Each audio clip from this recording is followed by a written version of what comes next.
As you can see, this door frame was destroyed when it was kicked in.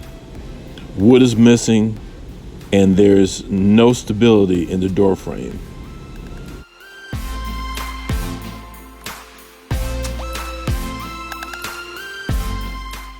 The broken pieces was removed, a new piece added.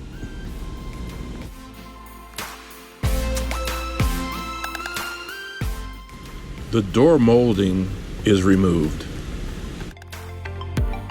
Bondo blends the new wood to the door frame. The door molding is reinstalled. The last coat of Bondo is applied. Here's a look at the damage we removed from the door frame.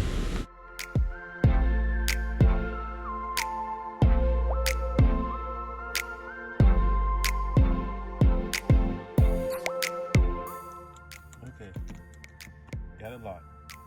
All right, catch y'all later.